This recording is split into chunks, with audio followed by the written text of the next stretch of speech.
Malaga, au centre d'une baie largement ouverte, au pied de Gibralfaro, colline de couleur fauve, couronnée par un château maure.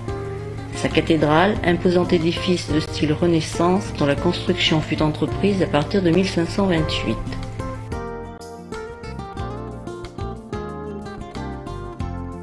À Grenade, l'empreinte arabe s'impose plus fortement qu'ailleurs.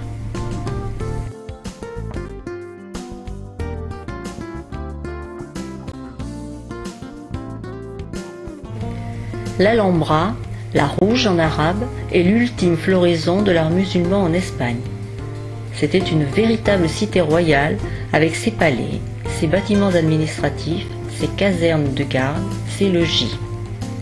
Cet ensemble est l'expression d'un art qui, au XIVe siècle, perpétuait pieusement les formules architecturales et décoratives très anciennes.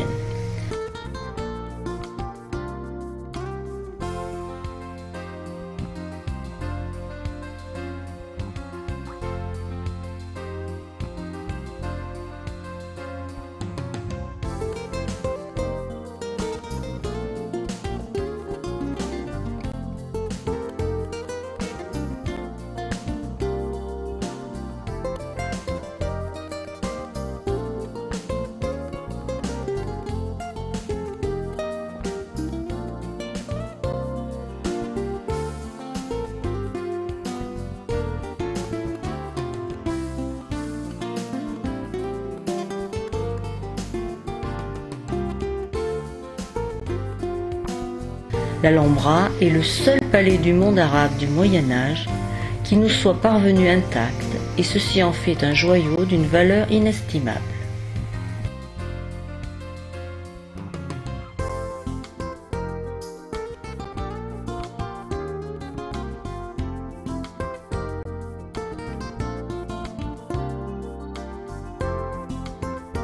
Le Généralif des Morts était une résidence de campagne des émirs de Grenade, dont on sait seulement qu'elle fut décorée en 1319 sous le règne d'Ismaël Ier. Le charme du Généralif ne réside pas dans ses constructions, mais bien dans ses merveilleux jardins andalous, aux bassins et aux canaux où fusent des jets d'eau.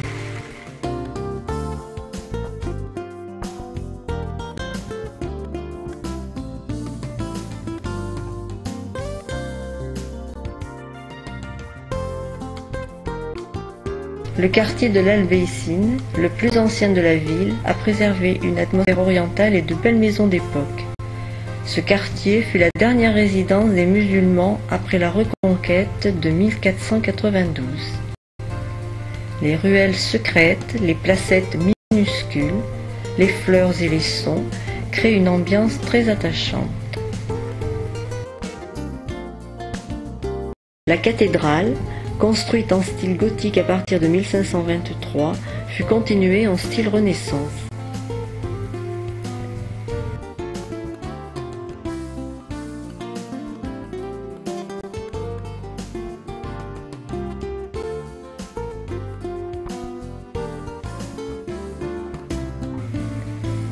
La chapelle royale, où sont déposées les dépouilles mortelles d'Isabelle de Castille et de Ferdinand d'Aragon.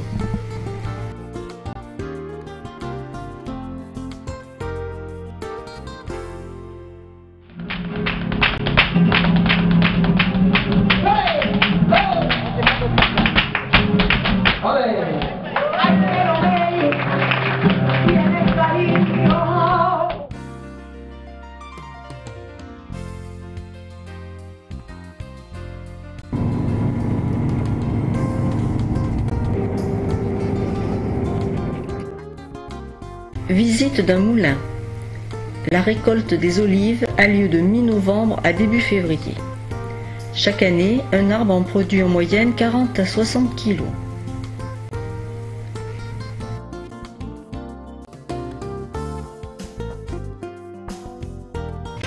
La Puerta de Almodóvar s'ouvre sur le quartier juif de Cordoue. Les murailles qui subsistent datent de l'époque du califat.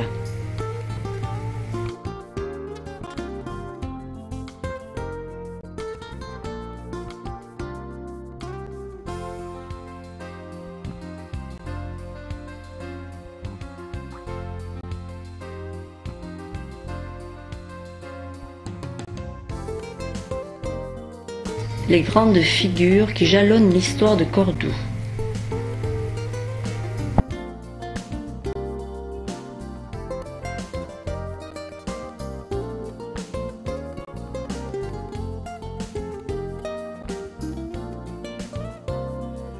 La mosquée cathédrale de Cordoue se range non seulement parmi les plus somptueux monuments musulmans, mais aussi parmi les plus grands de l'histoire de l'art.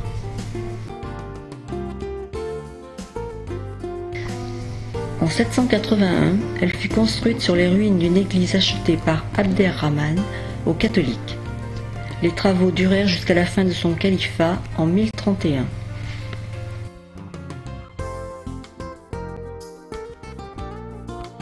En 1523, Charles Quint autorisa le chapitre à ériger une vaste cathédrale au cœur même de la mosquée.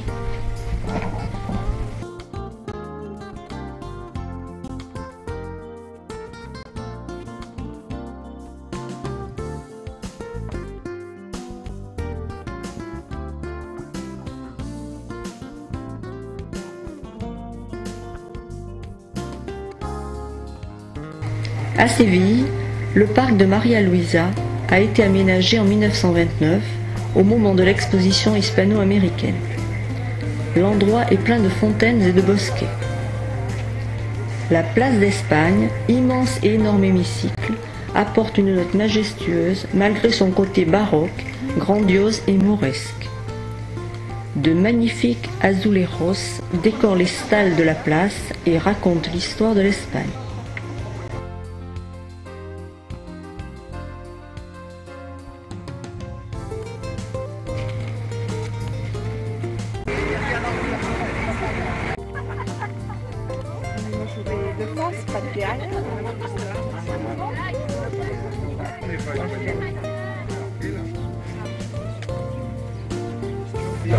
Un moment très important pour les leveurs et il va falloir que pendant 10 minutes réglementaires, ils suivent le mouvement que je lui donne et d'une manière constante.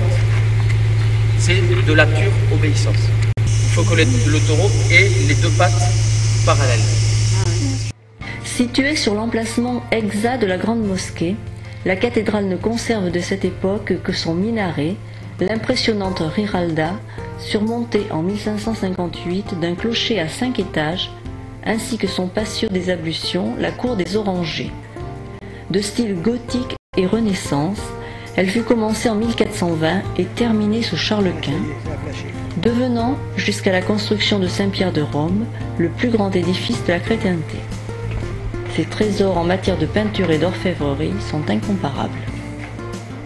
Du haut de la Giralda s'offre une merveilleuse vue sur la ville et le quartier de Santa Cruz.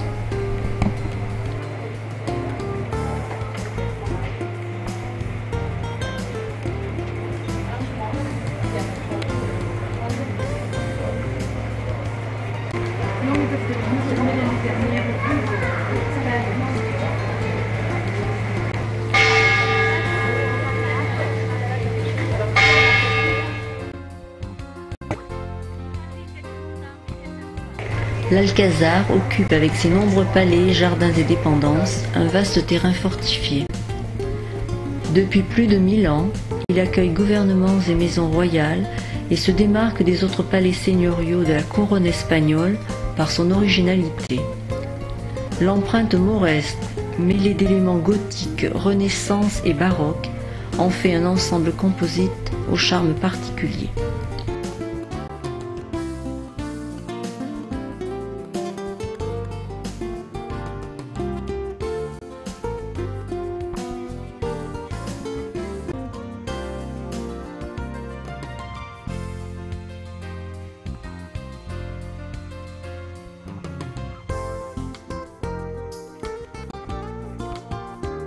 Les merveilleux jardins d'origine mauresque ont été remaniés à l'époque de Charles Quint.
Jerez de la Frontera est un centre viticole de renommée mondiale.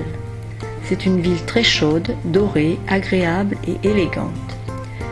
Jerez est devenue la capitale espagnole de l'art équestre grâce à son école royale.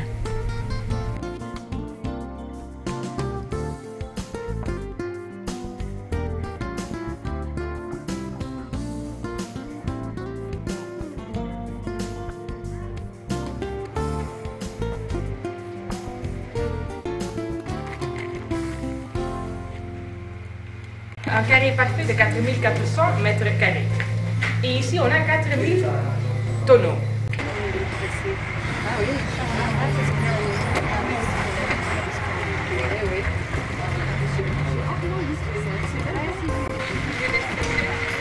Ici, vous voyez le vignoble Saint-Manuel.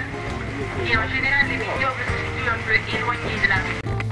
Après 15 ans dans ce système, on a notre brandy.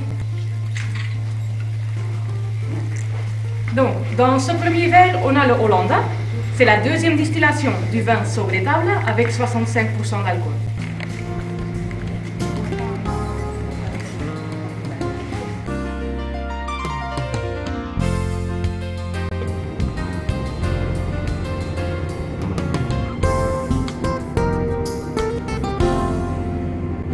On voit qu'il y a tout à fait une absence de construction sur la gauche. Par contre, on peut voir tout ce qu'on a gagné sur la mer du côté droit. Cadix, ville étrange par sa situation géographique. Un rocher au milieu de la mer, à peine rattaché au continent par un isthme étroit.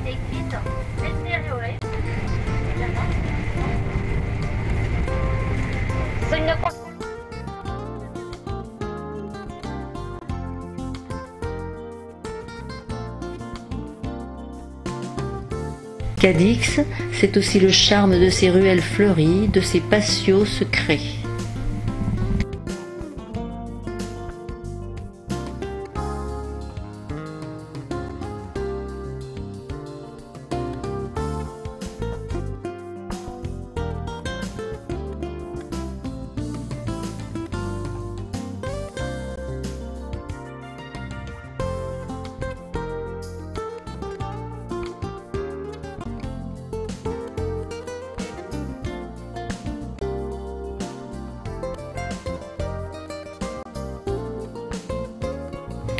Ronda occupe une situation véritablement exceptionnelle au cœur d'un immense cirque de montagne.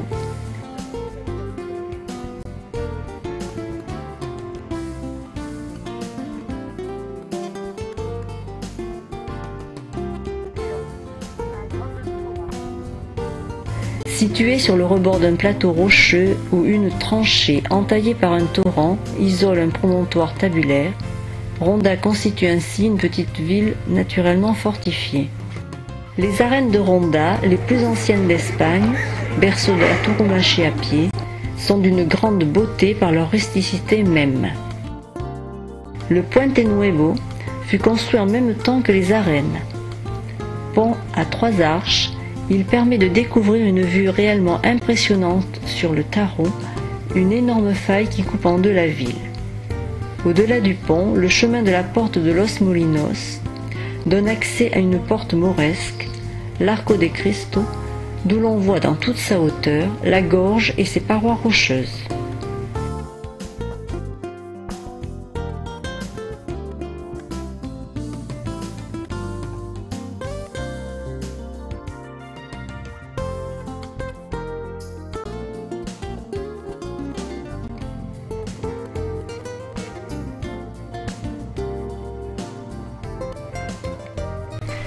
Verer de la Frontera, petit village andalou perché sur une colline à quelques kilomètres de la mer. Avec ses maisons blanches, ses ruelles tortueuses, son labyrinthe de marches escarpées et son atmosphère chaleureuse, c'est le village andalou typique, fondé par les Romains et remanié ensuite par les Arabes.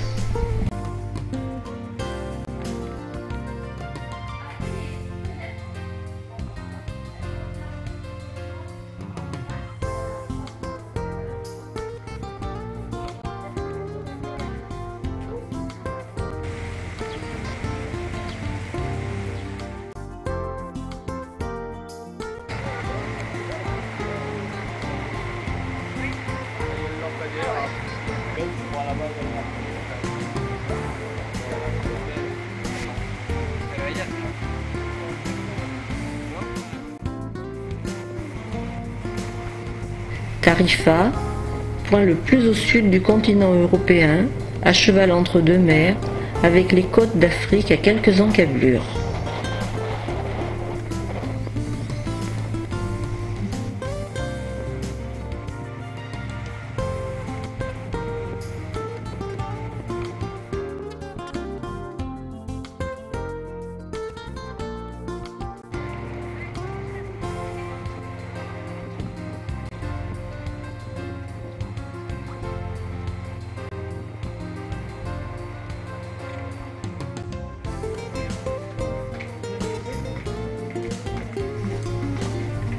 Marbella, station balnéaire la plus élégante de la Costa del Sol.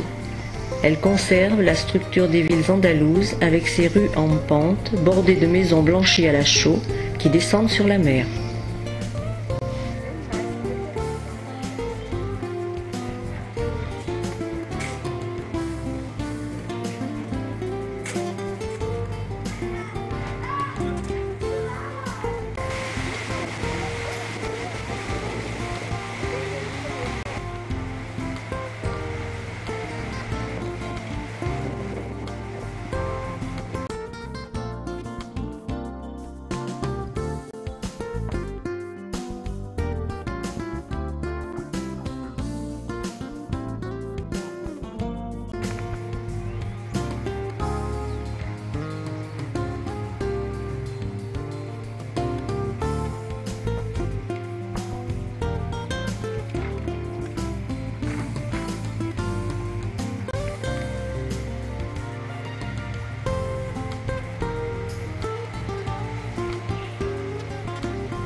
Notre dernière étape en Andalousie, Miras, petit village typique.